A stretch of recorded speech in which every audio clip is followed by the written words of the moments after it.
Good evening. Tonight, I'm going to replace the rabbi for a short time.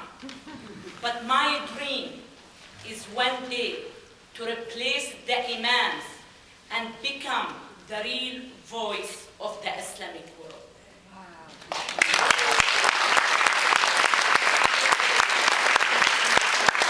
Thank you so much for being here tonight. Thank you so much for providing me with the opportunity to be here tonight and share with you my thoughts and experiences. Special thanks to you, Rabbi Hausman, for your brave decision to invite me to speak for your congregation.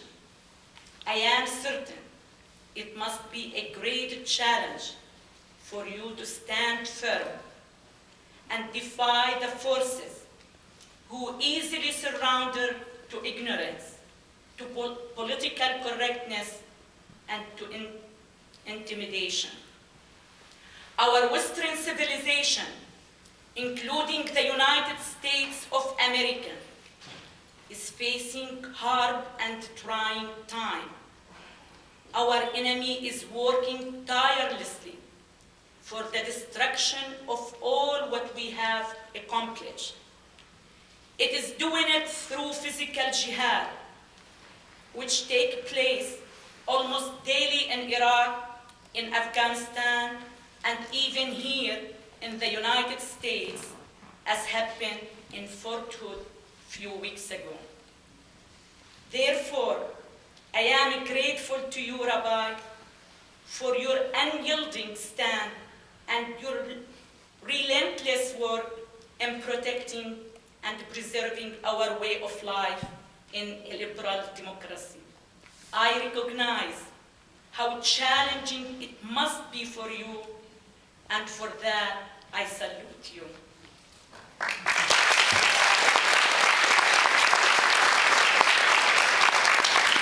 Tonight, I would like to share some of my experiences as a Muslim woman who lived most of her life under Islamic Sharia. Some of you may ask, what do my stories have to do with your daily life? Prior to September 11th, 2001, such questions might have had some validity, since people in the West used to believe that the violation of women's rights in the Islamic world had no impact on their lives. But since then, the tragedy of that day has brought to light the recognition that no spot on earth is immune to Islam. My stories applies to all of us. This is because as long as there are Muslims within our societies who promote Sharia law and work tirelessly to apply Sharia law in our free societies, we need to be educated and vigilant.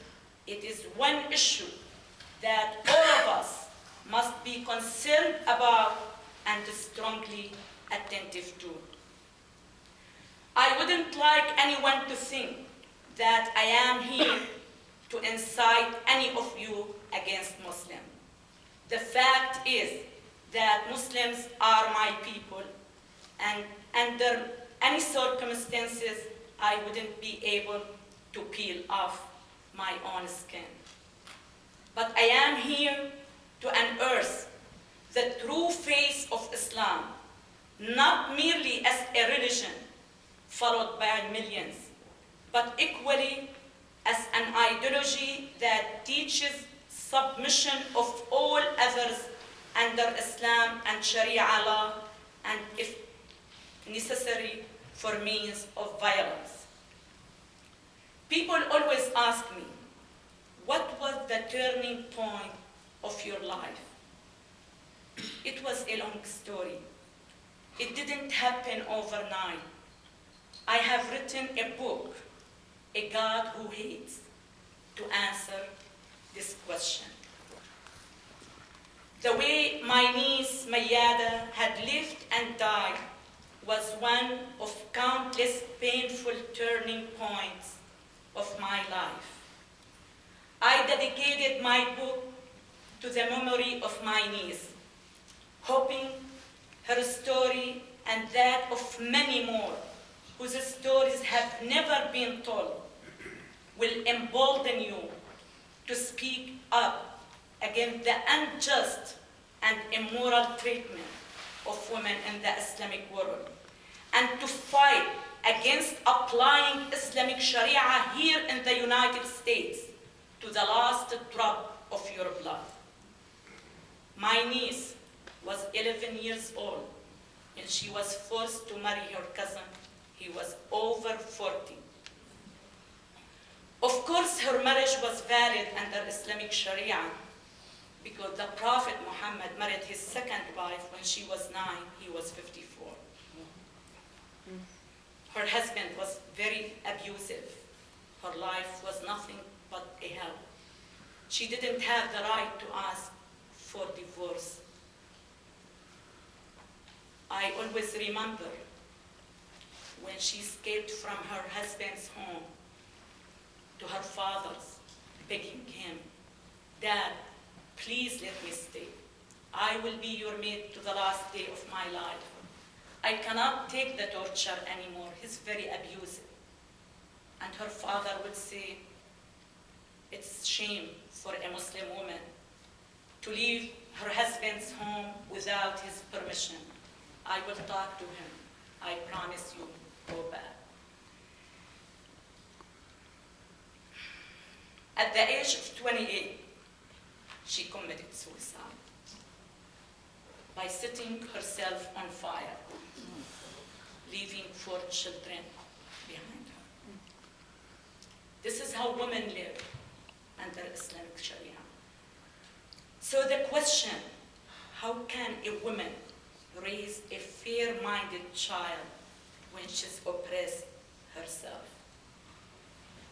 Here is another story that left me with a permanent scar. When I worked as a medical doctor in a small town in Syria, once a lady in her late 30s came to my office complaining of some symptoms. An examination revealed that she was